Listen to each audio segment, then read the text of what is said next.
የሆነ ሰው ቅሞ ጽፎታል። እናንተም ከፌስቡክ ሰምታችኋል። እሱን በጣም ዱዌል የሚያደርግ ኃይል ብዙ ነው። ሮድማፕ የለም፣ እንሄድበት አይታወቅም፣ መድረሻችን አይታወቅም። መድረሻችንማ ያው ሰማይ ቤት ነው። ህገ መንግስት ይቀደድ፣ ባንዲራ ይቀደድ፣ ኢትዮጵያ ትቀደድ። በየትኛው ዘመን ነው? በደርግ ዘመን ነው ወይስ በኢህአደግ ዘመን ነው ሲፋለም የነበረ ሰው ታርቆ አመት ሳይሞላው ሚኒስትር የሆነው? አለ እናውቃለን። ነባር ችግሮች አሉ። በእኛ ውይይት የማይፈቱ ከሸኔዎች ጋር ብንወያይ የማይፈታ ውይይት አለ። ኢንክሉሲቭ ናሽናል ዲያሎግ እናርግ። ችግር ካለ እንደ ሀገር እንምከርና እንፍታ።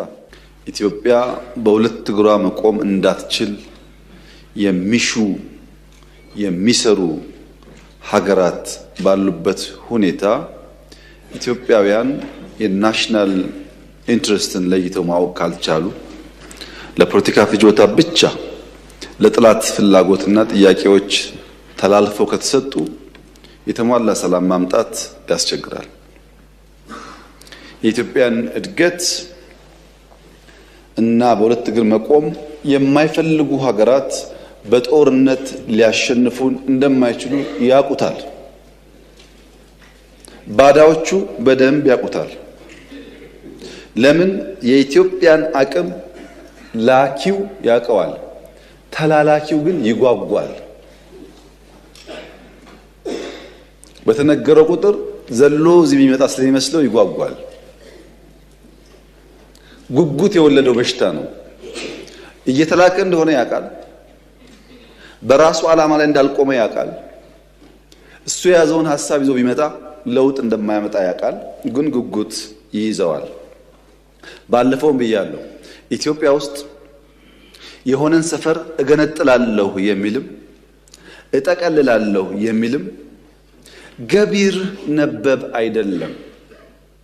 ኢትዮጵያ ለመገንጠልም ለመጠቅለልም አትመችም። በተግባር ኢትዮጵያን ካለማወቅ፣ በቅጡ የኢትዮጵያን ባህል ካለማወቅ እና እንደው በጉጉትና መሻት ብቻ የሚጋልቡ ፈረሶች የነሱን ፍላጎት ለማሳካት ቀላል መንገድ ይመስላቸው ከጠላት ጋር ማበር ነው። ብዙዎቹን ካያችሁ ግን ሲባል ሰምቶ ነው። መገንጠል የሚለውም ሲባል ሰምቶ ነው። ማን እንደሚገነጥልም አያውቅም። መጠቅለል የሚያስበውም ሲባል ሰምቶ ነው። እንኳን ለመጠቅለል አክብሮ ለመኖርም በጣም ከባድ ጊዜ እንደሆነ አይገባውም። ሲባል ሰምቶ ነው። ይሄ ችግር ባለበት የተሟላ ሰላም ማምጣት የራሱ ውጣ ውረድ አለው። ከታሪክ መማር ቢቻል ኖሮ በድፍን አፍሪካ የመሳሪያ አፈሙስ ይዘው መንግስታትን ተቃርነው ተዋግተው አሸንፈው ላሸነፉት ሀገር ልማትና ዲሞክራሲ ያመጣ አንድ ሀገር የለም። አንድ ታጥቆ ይመጣል፣ ታጥቆ ይመለሳል። ቅድም እንዳነሳሁት ኢህአዴግ 17 ዓመት ታግሎ መንግስት ከሆነ በኋላ ለ30 ዓመት ሰላም የነበረበትን ትግራይ ክልል እንኳን ከስንዴ እርዳታ መገላገል አልቻለም። በመሳሪያ የሚመጡ ሰዎች ብዙ ጊዜ ከመሳሪያ ያለፈ ነገር ማሰብ አይችሉም።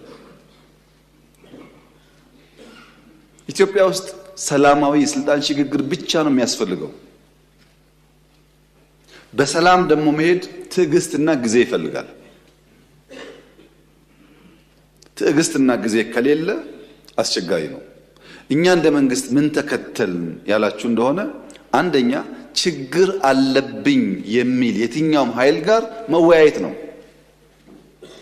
ለምሳሌ ሸኔ ጋር ተወያይተን ከፊል የሸኔ ኃይል በሰላም ገብቶ ስልጣን ላይ የሉ አልተወያየንም።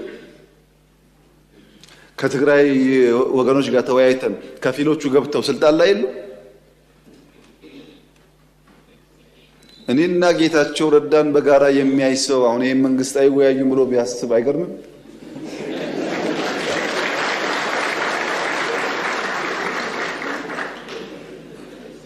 ሰው ሊስት ይችላል። የግል ጉዳይ አይደለም። በእኔና በኤክስ በእኔና በዋይ መካከል የግል ጉዳይ አይደለም፣ የሀገር ጉዳይ ነው። በሀገር ፍላጎት እስከተግባባን ድረስ የግሉን ቸል ማለት ያስፈልጋል ብለን ስለምናምን ነው እንጂ የለም እኮ እንደዚህ አይነት ባህል። አሁን እኛ የምናደርገው ባህል እኮ አናውቀውም። ካሸነፍክ ነው። መወያየት ያስፈልጋል። ሸኔዎቹ ጋስ የአማራውም ሸኔ የኦሮሚያውም ሸኔ የአማራውም ሸለቆ አባይ የኦሮሚያውም ሸለቆ አባይ ተወያይቶ የመጣውን ተቀብለናል። ተላላኪ ናቸው እነዚህ ግን ዓላማ የላቸውም። ታገልኩለት የሚሉትን ህዝብ እየገደሉ ልማት እያደናቀፉ ማዳበሪያ እንዲሄድ እያደረጉ ታገልኩልህ ማለት ምን ማለት እንደሆነ እናንተ አስቡት። እኛ አሁንም ክፍት ነው ለመወያየት። ማንም ሰው በሰላማዊ መንገድ ህግና ስርዓት አክብሮ ይመጣ ከሆነ ለመታረቅ አይደለም አብረን ለመስራት ዝግጁ ነን። አሳይተናል 2-3 ጊዜ። ገና እኮ ይሄ ለውጥ መጥቶ በማግስቱ ሁላችሁም ግቡ አይደል እንዴ ያልነው? ማን ቀረ ከዓለም? ሁሉም ገቡ እኮ። ከገቡት ውስጥ ልብ የገዙት እድሜያቸው የገባቸው ሰክነው እየሰሩ ነው። ማርጀታቸውን ያላወቁና ጊዜ እንዳለፈባቸው ያልተገነዘቡስ ወደ ለመሩት ሄደዋል። መላክ የለመደ መላክ ይችላል። ኢንክሉሲቭ ናሽናል ዲያሎግ ነባር ችግር ለመፍታት ያግዛል። ሶስተኛውስ ከውይይት ባሻገር በደል አለብን። እንደ ህዝብ ተበድለናል። በሆነ ዘመን ያለ ስርዓት በድሎናል። ለምን ደግሞ የሽግግር ፍትህ እናረጋግጥ። ይቅርታ ሊሆን ይችላል፣ ካሳ ሊሆን ይችላል። የሽግግር ፍትህ ደግሞ እናረጋግጥ። ለምን ኢትዮጵያ ሰላም ሆና ጸንታ እንድትኖር። የለም ብሎ አራተኛ ደግሞ የታጠቁ ኃይሎች አሉ። እነሱስ በዲዲአር ከሌላ ሀብታችን ሀብት አፍስሰን ስራ ፈጥረን ወደ ሰላማዊ ህይወት እናስገባቸው። ሁሉም በርክፍት ነው። ወያያሉ ላለው ከመንግስት ጋር ችግር የለም፣ እኛ ዝግጁ ነን። ብዙዎቹም እኮ ይወያያሉ። ባይዘው አሁን ሽፍታ ናቸው እንጂ ይወያያሉ፣ ይጠይቃሉ፣ ይነጋገራሉ። ሲነጋገሩ ግን የሚያሳዝነው ጉዳይ ብዙዎች በውጭ ያሉና አዲስ አበባ ያሉ አንዳንዴ ታረቁ የሚሉን ሰዎች ሊታረቅ የሚፈልገውን ኃይል ወየውልህ ታርቀህ ደግሞ ይላሉ። የሚደራደረውን አትደራደር ደግሞ ይላሉ። ለምን? በዚሁ አጀንዳ የመቆየት ፍላጎት ስላለ። በእኛ በኩል ስንጀምር ሁሉ ጋብዘናል። ኦነጉንም ግንቦት ሰባቱንም ኢህአፓ የሚባል ፓርቲ ከመጣው በእኛ ዘመን እኮ ነው። ኢህአፓ እኮ አይፈቀድለትም ኢትዮጵያ ውስጥ። እኛን የጋበዝ ነው። አሁንም ለሰላማዊ ትግል በራችን ክፍት ነው። ለምን? ካልተደመርን በስተቀር ኢትዮጵያውያን ካልተጋገዝን በቀር የኢትዮጵያን ችግር ባጠረ ጊዜ ልንፈታ አንችልም። ሁሉ ሶሉሽን በእጁ ያለ አንድ ኃይል የለም። ትብብር ይፈልጋል። ይሄን ደግሞ በመደመር በግልጽ እንዳስቀመጥ ነው። አንድ መምህር ተማሪዎቹን ሰብስቦ ፊኛ ላይ ስማችሁን ጻፉ አላቸው። ስማቸውን ከጻፉ በኋላ ፊኛውን ንፉት አላቸው። እሰሩ አላቸው። ልቀቁ አላቸው። ከዚያ ከተወሰነ ደቂቃ በኋላ እያንዳንዱ ፊኛ የለቀቀው ተማሪ የራሱ ስም ያለበትን ፊኛ ይያዛል። በርከት ያለ ሰው ነው። ፊኛው ተለቋል። አንዱ ሲይዝ ስሙ አይደለም ሲለቀው፣ አንዱ ሲይዝ ስሙ አይደለም ሲለቀው፣ ሲጫጫሁ 5 ደቂቃ አንድም ሳላገኘም ስሙን። አሁን ደግሞ ረፉ አላቸው። ፊኛው ይለቀቃል። ያገኘ ሰው ፊኛውን ከያዘ በኋላ ስሙን ያንብብ። ስሙ አቶ ታገሰ የሚል ከሆነ ለስታቸው ስጣቸው፣ አትወርውረው አለ። ሁሉም ፊኛ ያዘ፣ ስም አነበበ፣ ለሚገባው ሰው ሰጠ። በአንድ ደቂቃ ውስጥ ሁሉም ፊኛ ስሙን አገኘ። መደመር እንደሱ ነው። ስትተባበር ውስብስብ ችግሮች ይፈታሉ። ለዚያ ነው ፕሮፌሰር ብርሃኑ ነጋ የትምህርት ሚኒስቴር ሆኖ የሚሰሩት። ለዛ ነው አቶ ጌታቸው የሚሰሩት። ለዛ ነው። ካልተደመርን አያዋጣም። እነዚህ ሰዎች አስፈላጊ ናቸው። እውቀት አላቸው፣ ብቃት አላቸው፣ ጠቃሚ ናቸው። የነሱ እሳቤ ከኛ ጋር ስለማይሄድ ብቻ ከምንተዋቸው በሚያስፈልጋቸው ቦታ ብንተባበር ለኢትዮጵያ ይበጃል ነው። ለግል አይደለም ጉዳዩ፣ ለግል ጥቅም አይደለም። እና ኢትዮጵያ ውስጥ ሰላማዊ ትግል ማድረግ ለሚፈልግ ሰው በሩ ክፍት ነው። የተገደበ ፓርቲ የለም። በኢህአደግ ዘመን ቢሆን ደርግ ከሆንክ ኢሰፓ ከሆንክ አትችልም። ኢህአፓ ከሆንክ አትችልም የሚል ህግ አለ። በእኛ እኮ የለም። ኢሰፓሙን ደርግ በሐሳብ ካልክ ክፍት ነው መድረኩ፣ ክልከላ የለም። የሚከለከል ፓርቲ የሚከለከል ሐሳብ የለም። የሐሳብ ፖለቲካ መድረኩ ክፍት ነው። ችግር የሆነው ሐሳብ ጠፋ። ሐሳብ ጠፋ።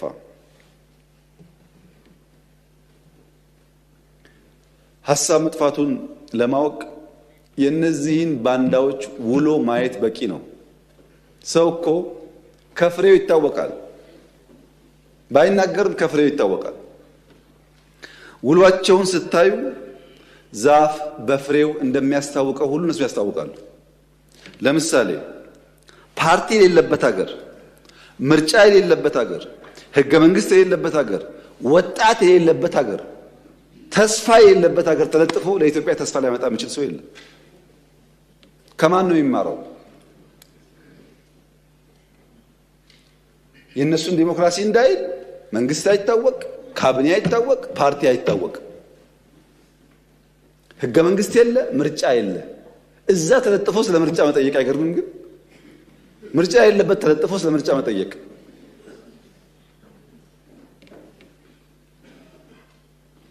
ኢትዮጵያ ሲያምርባት አይኑ የሚቀላ ህዳሴ ሲያልቅ ምን ያስፈልጋል ህዳሴ ከሰው ያጣላናል የሚል የባህር በር ጥያቄ ሲነሳ የሚሸማቀቅ የሚያፍር ደፈር ብሎ 130 ሚሊዮን ህዝብ ያስፈልገዋል ለማለት የሚተናነቀው ለኢትዮጵያ ጥቅምና ብልጽግና ከጎኗ መቆም መድከም የማይሻ የማይፈልግ ራሱን እንደ ማንጎ የሚቆጥር ግራዋ ነው። ራሱ ሲጠራ ማንጎ ይበል እንጂ ግራዋ ነው፣ መራር ነው። የኢትዮጵያ ደህንነትና ችግር የማይከፋው ከሆነ ራስን በጠራህበት መንገድ ብቻ ሳይሆን በፍሬ ትታወቃለህ። እኛ ልክ በፍሬያችን የምንታወቀው ማለት ነው። በከተማ ኮሪደር፣ በገጠር ኮሪደር፣ በስንዴ እርሻ፣ በግሪን ሌጋሲ እንደምንታወቀው አናውቅም ካላችሁ ጠይቁ። ዩኤንን በስንዴ ሸልሞናል፣ በግሪን ሌጋሲ ሸልሞናል።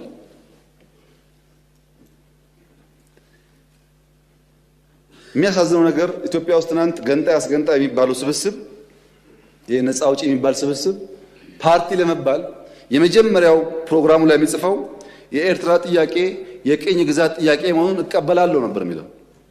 ቲፒኤልኤፍ በለው ኦነግ በለው ምናምን በለው ዋና አጀንዳው የኤርትራ ጉዳይ የቅኝ ግዛት ጉዳይ ነው ካላለ የታገለ አይመስለውም። አሁንስ የዛሬዎቹ የባህር በር ጉዳይ እኛን አይመለከትም ካላሉ በስተቀር የታገለው አይመስላቸው። አንድ ነው ፋሽኑ። ፋሽኑ አንድ ነው። መማር ግን አልቻሉም። በአንድ ወቅት ቀበሮ ከአንበሳ ጋር ውለታ ውሎላት ድርድር ያደርጋሉ። ውለታ ስለዋልክልኝ አንተ አደና ትቸገር ተቀመጥ፣ እኔ እየፈለኩ ሊታደኑ የሚገባቸው ነገሮች አመጣልሃለሁ ትላለች ቀበሮ። አንበሳ ተስማምቶ ቁጭ ይላል በቦታው ከነ ክብሩ እና ቀበሮ ስትሄድ አጋዘን ታገኛለች። አጋዘን አልሰማሽም ወይ? ፌስቡክ አላየሽም ወይ? አዲስ ህግ እኮ ወጣ። ምን የሚል ነው? አንበሳ ያረጀው ስለሆነ የደከምኩ ስለሆነ ደና አጋዘን ከተገኘ ዙፋኑን አስረክባለሁ እያለ ነው። እና ፈልጌ አጣሁሽ የት ነበርሽ ትላታለች። አጋዘን ደንግጣ እውነትሽን ነው? መቼም ስልጣን የማይፈልግ የለም።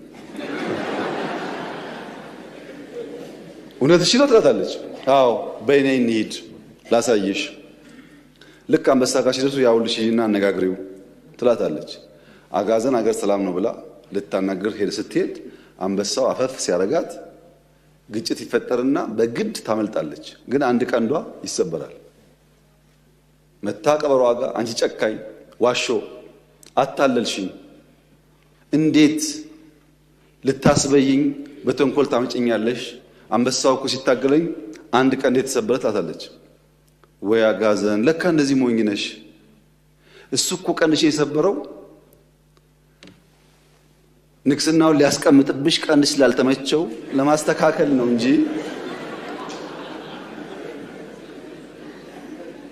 ለክፋት አይደለም። ተሸውደሻል አለቻት። ነው እንዴ ብላ ትጓጓች። ስልጣን ያጓጓል። ሰውን እየገደለ ያለው ጉጉት ነው መቼም። ተመልሳ ሄደች። ተመልሳ ስትሄድ ቅድም ዘውድ ለማስቀመጥ ነው ቀንድሽን የሰበረው ተብላ ሄዳ ሲታገላት እንደምስታመልጥ ጭራዋ ይቆረጣል ያጋዘመው። አሁንም መታ በጣም በምሬት አንቺ ቀበሮ ክፉ እንዲህ ብለሽ ይኸው ድጋሚ ሄጄ ጭራዬ ተቆረጠ አለቻት። አንቺ አጋዘን ያምሻል ወይ? ቅድም ለሚቀመጠው ነበረ፣ አሁን ደግሞ አንቺን ዙፋን ላይ ለማስቀመጥ ጭራ አያስፈልግም ብሎ ነው።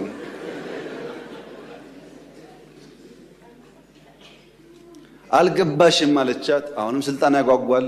ተመልሳ ሄደች እና ያዛት፣ ገደላት። ከገደላት በኋላ ቀበሮን ጠራና ሞታለች፣ እዛ ድረስ ቤት እስክመጣ በልተሽ እያንዳንዱን ፓርት በልተሽ ጠብቂ፣ ስመለስ ምሳዬ እበላለሁ ይላል እና አንበሳው ይሄዳል። ቀበሯ በልታ አስቀምጣ አንበሳው ሲመለስ ሲያይ ያጋዘኗ ራስ የለም። አንቺ ቀበሮ ሌባ ሁሉን አስቀምጠሻል፣ የት አለ ራሱ አላት። ወይ አንበሳ ራስ ቢኖራት ኖሮ 3 ጊዜ ስልካት ትመላለስ ነበር ወይ? ጭንቅላት ችግር ነው የሚያመላልሳት አለች ቀበሮ ይባላል። እና የኤርትራ ጥያቄ የቅኝ ግዛት ነው ብሎ አሁን የባህር ጥያቄ አይገባኝ የሚለው ከዚህ አጋዘን የማይሻል ነው ማለት ነው። ያልገባው ጭንቅላት የሌለው ነው ማለት ነው። ጊዜ የማያስተምረው ነው ማለት ነው።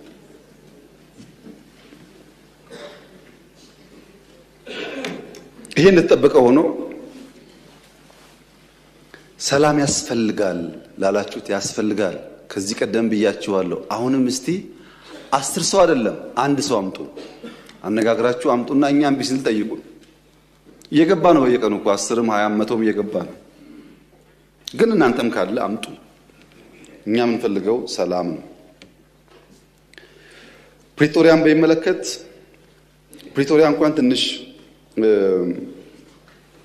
ግራ እያጋባኝ መጥቷል። ራሱ ቃሉ ፕሪቶሪያን አውቀዋለሁ፣ የተማርኩት እዛ ነበረ። ግን ማቆ ከተማ መሆኑን ጠፍቶብኛል። አሁን ፕሪቶሪያ ሲባል ግራ እየገባኝ መጣ። በአማርኛ የወለደችው እያለች ያቀፈችው እናት ነኝ አለች እንደሚባለው ማለት ነው። ፕሪቶሪያ የተደራደር ነው ከጀነራል ጻድቃን ጋር ነው፣ ከጌታቸው ረዳ ጋር ነው፣ ከአሰፋ ብርሃ ጋር ነው። ዋነኛ ተደራዳሪ በትግራይ ወገን ጻድቃን፣ ጌታቸውና አሰፋ፣ ሌሎች ሰዎች ይኖራሉ። ዋናዎቹ ግን እነዚህ ናቸው ፈራሚዎቹ። በእኛም ወገን ይታወቃሉ። እነሱ ስጠይቃቸው ያሉኝ ነገር አለ። በስፍራው ያልነበሩ ሰዎች፣ አንዳንዶች ፕሪቶሪያን የማያውቁ ሰዎች ደግሞ ፕሪቶሪያን እናስከብር ይላሉ። አሁን እና የወለደችው እያለች የታቀፈችው እናት ልሆናለች የሚለው ነገር እሱ ነው። ፕሪቶሪያ ስምምነቱ አንደኛ ቲፒኤልኤፍ ህጋዊ ምርጫ አላደረገም፣ ህገ መንግስት ጥሶ ነው ያካሄደውና ያን የጨበራ ምርጫ ይሰርዝ። እሺ ይሰርዛለሁ። ሁለተኛ በዚያ ምርጫ ሲያበያ የተቋቋመው መንግስት ይፍረስ፣ ህጋዊ መንግስት አይደለም። ምክር ቤቱ ይበተን፣ ህጋዊ ምክር ቤት አይደለም። ሶስተኛ ከሁሉ የተውጣጣ መንግስት ይመረጥ፣ ማለት ትራንዚሽናል ገቨርንመንት ይቋቋም። ቀጥሎስ በህዝብ የተመረጠ መንግስት እና ህገ መንግስት አከብራለሁኝ። እዚህ ያለው ጠቅላይ ሚኒስትር ነው ተመርጧል። እዛ ያለው ፕሬዝዳንት ግን ይወርዳል ነው ስምምነቱ። የታጠቀስ በዲዲአር ይፈታል ትጥቅም እንጂ መሳሪያ መደበቅ አልተስማማንም። ማሰልጠን ማስመረቅ አልተስማማንም። ስምምነቱ የታጠቀው ያስረክባል እንጂ መሳሪያ ደብቆ ማስቀመጥ ወይም በኮንትሮባንድ ለመግዛት መሞከር የሚል ስምምነት ላይ አልነበረም።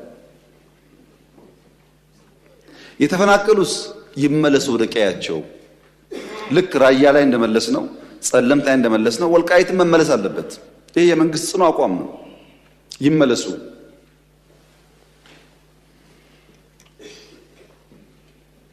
የውጭ ጉዳይ የጸጥታ የመከላከያ ጉዳይስ የፌዴራል ስልጣን ነው። ማን ያለው? የራሱ የህወሓት ህገ መንግስት። እኔ አልጻፍኩም። የነሱ ህገ መንግስት የውጭ ግንኙነት በሚመለከት የፌዴራል መንግስትን ይመለከታል፣ መከላከያን በሚመለከት ደህንነት በሚመለከት ፌዴራል ይመለከታል ይላል ህገ መንግስቱ። አልቀየርነውም ታውቃላችሁ። እነሱ ስልጣን ላይ ያሉ የሚሰራ ህገ መንግስት እነሱ ሲወርዱ የማይሰራ መሆን የለበትም። ምን እያደረጉ ነው እነሱ? ከውጭ ጋር ምን እያደረጉ ነው? እሱን ትቼ ማለት ነው። የለም የመሬት ጥያቄ አለ፣ ኮንቴስትድ ኤሪያ አለ። በአማራ ይገባኛል የሚባል ቦታ፣ በትግራይ ይገባኛል የሚባል ቦታ አለ። እሱ እንዴት ይፈታ ለሚለው ራሱ ህገ መንግስቱ ምላሽ አለው። የተከበረው ምክር ቤት በአንክሮ እንዲያስተውል የምፈልገው ኢትዮጵያ ውስጥ በኦሮሚያና በአማራና በሶማሌ በምናምን መካከል ድንበር የለም፣ ወሰን ብቻ ነው ያለው። ወሰን ሲያስቀምጥ ክልል 1 2 3 ሲል ህገ መንግስቱ ቀበሌ ግን አያሰምርም። እችኛዋ ካርታ የኦሮሚያ አይልም ህገ መንግስቱ። ምን ይላል? አከራካሪ ጉዳዮች ካሉ በህዝበ ውሳኔ ምላሽ ያገኛሉ ይላል እንጂ ድንበር አስምሮ ልክ እንደ ኢትዮጵያና ሱዳን ኢትዮጵያና ኬንያ ድንበር ነው አይልም። የሚያጨቃጭቅ ቀበሌ ካለ የሚኖርበት ህዝብ ተወያይቶ በፌዴሬሽን ምክር ቤት ተወስኖ ወደዛም ወደዚህም ሊሄድ ይችላል። ህገ መንግስቱ የሚለው ይሄንን ነው። ይሄን ደግሞ በኢህአደግ ዘመን ብዙ ሰርተውበታል። በተለይ ድሬዳዋ ላይ ድሬዳዋ የኦሮሚያ ክልል አካል ነበረ በህገ መንግስቱ። ሶማሌዎች እና ኦሮሞዎች ወንድማማች ሆነው ለብዙ ዓመት ኖረዋል። ድሬዳዋ ጋር የይገባኛል ጥያቄና ክርክር ተፈጠረ። ሲፈጠር በኢህአደግ ዘመን በዚህማ አንጨቃጨቅም፣ ድሬዳዋ ከኦሮሚያ ይነጠልና ለፌዴራል መንግስት ይሁን፣ ሶማሌ አንዱን ተርም ከንቲባ ይሁን፣ አንዱን ተርም ኦሮሞ ከንቲባ ይሁን ብለው አስማሙ። ይሄ ግን ህገ መንግስት ላይ የለም። ከዚያ በኋላ ድሬዳዋ ሶማሌና ኦሮሞዎች በሰላም እየኖሩ ነው። በጣም ጥሩ። ሰላም እስካመጣ ጊዜ ድረስ ችግር የለው። አሁን በሶማሌና በኦሮሚያ መካከል የብዙ ቀበሌዎች ጥያቄ አለ።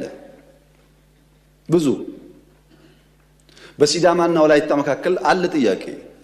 በአፋርና ሶማሌ መካከል ጥያቄ አለ። ዩኒክ አይደለም። ወልቃይት ላይ ጥያቄ ዩኒክ አይደለም። ሁሉም ጋር ጥያቄ አለ። ሁሉም ጋር የሚፈታው ግን በሰላማዊ መንገድ ህዝቡ ቦታው አርፎ በህዝብ ውሳኔ መሆን አለበት ነው።